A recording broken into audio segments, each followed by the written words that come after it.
является тем классическим взрывом, который очень хорошо изучен, очень хорошо. Основное это очень классически, очень профессионально, а потому это сатанинские люди, они знали, где его положить.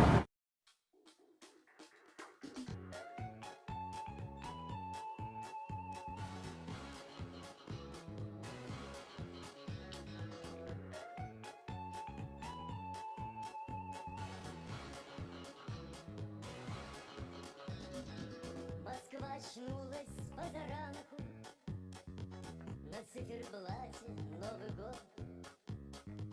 Не спит, работает Лубянка, чтобы спокойно жил народ. Трещат уставшие моторы, звонит дежурный по ВЧ, и еле бьется через шторы свет от мерцающих свечей. Лубянка, Лубянка, знакомый круг. Лубянка, Лубянка, опять случилось что-то вдруг. Как тормозят протяжно шины, не все безоблачно в судьбе. Давайте выпьем же, мужчины, давайте выпьем же, мужчины, за тех, кто служит ФСБ, за тех, кто служит ФСБ.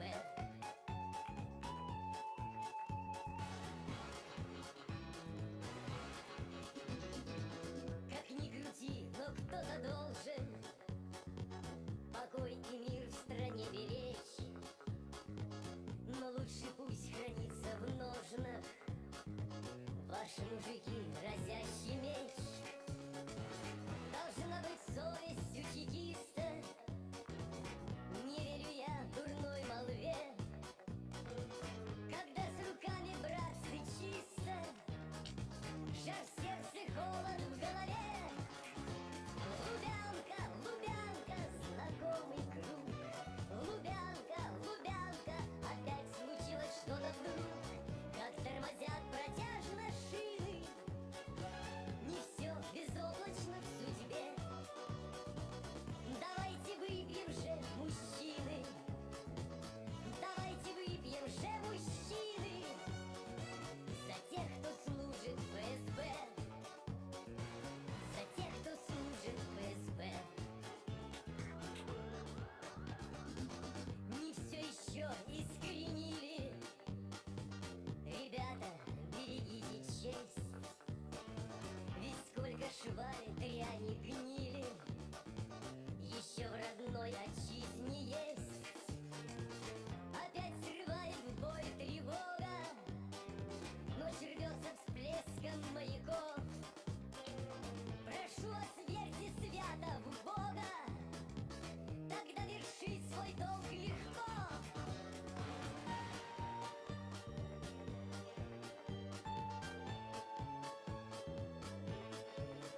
Прошу вас, верьте свято. Одно из таких прямых доказательств, самых серьезных доказательств, это попытка подрыва 5-го дома в Рязани. Значит, с 21 на 22 сентября ФСБ пыталась подорвать дом в Рязани. Они этот дом заминировали, и по чистой случайности жители дома обнаружили эту взрывчатку. Приехали саперы, разминировали эту взрывчатку, завели уголовное дело с окраской терроризм и начали искать террористов. И буквально через 1,5 дня они их нашли. Задержали этих людей, эти люди оказались офицерами ФСБ. Причем произошел такой момент, очень, знаете, курьезный. В это время, когда их задерживали, проходила расширенная коллегия Министерства внутренних дел Российской Федерации. И министр внутренних дел Рушайло, в то время он был министром внутренних дел, он заявил следующее. Я, говорит, хочу поздравить наших коллег, предотвращен террористический акт в Рязани. Есть положительные сдвиги. Об этом, в частности, свидетельствует вчерашнее предотвращение взрыва жилого дома в Рязани. И как раз после этих слов по времени совпало, что задержали этих людей. Эти люди были офицеры ФСБ и тут же доложили Патрушу, что они задержаны. Тогда Патрушев буквально через полчаса в этом же самом здании выбегает из зала и заявляет, что это была не попытка взрыва, а это были учения. И там был не гексоген, а был сахар. Это не был взрыв, во-первых. Во-вторых, не предотвращен, и думаю, что не совсем четко сработали. Это было учение, там был сахар. Взрывчатого вещества не было. Это было учение, там был сахар. Взрывчатого вещества не было. Я уверен, что это не дагестанцы, а это Чечня. Мы будем преследовать террористов везде. В аэропорту. Значит, вы уж меня извините, в туалете поймаем, мы и в сортире их замучим. Случилось что-то вдруг, как тормозя протяжно.